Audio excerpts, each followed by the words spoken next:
Hello, welcome করছি আমার daily লাইফের একটা ব্লগ দেখার জন্য। রঙ্গনকে পড়াইতে বসাইছি, আর মানে ও স্কুল থেকে আসছেই, তারপরেই আমি 1-2 ঘন্টার মধ্যে ওকে পড়াইতে বসছি। তো একটু মনটা খারাপ, একটা পিটিও দিছি, কারণ কালকে হচ্ছে ওর ম্যাথ এক্সাম। সো এই কারণেই আমি 2 বেলা করে ওকে পড়াইতেছিলাম। তো পড়াইতে পড়াইতে ভাবতেছি কী রান্না করব। আর এদিকে আবহাওয়াটা হচ্ছে খিচুড়ি খাওয়ার আবহাওয়া, তো ভাবলাম একটু খিচুড়ি রান্না করি, বাট ভাতের চালের দিয়ে খিচুড়ি। সো এই কারণে ভাবলাম একটু মুরগি ভুনা করি। সো মুরগি, যেহেতু এটা ব্রয়লারের মুরগি, তাই আমি একটু মুরগিটাকে ভেজে নিচ্ছি ফার্স্টে। একটু ভালো করে ভেজে নিব, একটু লাল লাল করে।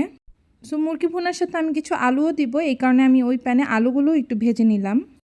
তারপর হচ্ছে শুটকি ভর্তা করব, আজকে কাঁচামরিচ দিয়ে শুটকি ভর্তা করব, এই কারণে তেলের মধ্যে রসুন আর হচ্ছে কাঁচামরিচটাকে একটু ভেজে নিচ্ছি। যেহেতু কাঁচামরিচগুলোতে বেশি ঝাল নেই, তাই আমি 2-3টা শুকনা মরিচও দিয়েছি।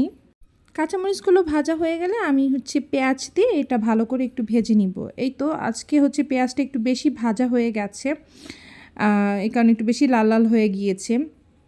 এখন আমি সাইডে আরেকটু তেল দিয়ে আমি চাপাটা দিয়ে দিচ্ছি, এটাও আমি সুন্দর করে একদম মুচমুচে করে ভেজে নিব। আর এদিকে আমি মুরগি ভুনাটা করে ফেলতেছি। তেলের মধ্যে হচ্ছে আমি ফার্স্টে একটু গরম মশলা আর হচ্ছে তেজপাতাটা একটু ভেজে নিচ্ছি, তারপর হচ্ছে পেঁয়াজ দিয়ে দিব। তারপর হচ্ছে পেঁয়াজ ভাজা হয়ে গেলে এর মধ্যে আমি লবণ, তারপর হলুদের গুঁড়া, হলুদটা একটু কম দিয়েছি যেহেতু মুরগি ভাজার সময় আমি হলুদ দিয়েছি, সো একটু কম দিচ্ছি হলুদের গুঁড়া, মরিচের গুঁড়া, ধনিয়া গুঁড়া, তারপর হচ্ছে গরম মশলার গুঁড়া, আর হচ্ছে গিয়ে একটু বাদাম বাটা আমি দিয়েছি, কারণ বাদাম বাটা ছিল তো ভাবলাম যে একটু দিয়ে দিলে মজাই লাগবে। তারপর হচ্ছে ভুনা ভুনা করা হয়েছে, ভালো মতো মশলাটাকে কয়েকবার কষিয়ে নিয়েছি। এরপরে হচ্ছে আমি ভাজা মুরগির মাংস আর হচ্ছে গিয়ে আলু এগুলো দিয়ে দিচ্ছি, দিয়ে মিক্সড করে নিচ্ছি। এই তো আমার মুরগির মাংস রান্না শেষ। একটু মাখা মাখা রেখেছি, মানে ঝোল ঝোল রেখেছি, যেহেতু খিচুড়ি রান্না করব তো একটু ঝোল ঝোল রেখেছি ওটার সাথে।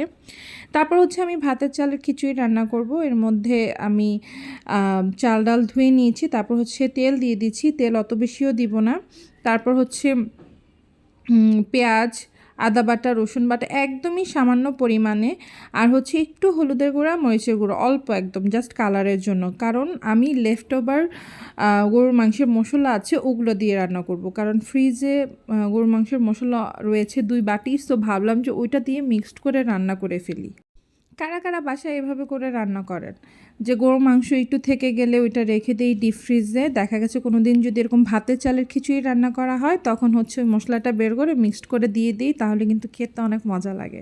সো এই যে আমার রান্না করা হয়ে গেছে, একটু সাদা সাদা, কারণ আমি একটু হলুদের গুঁড়ো কম দিয়েছি, বাট তারপরও মজা হয়েছে।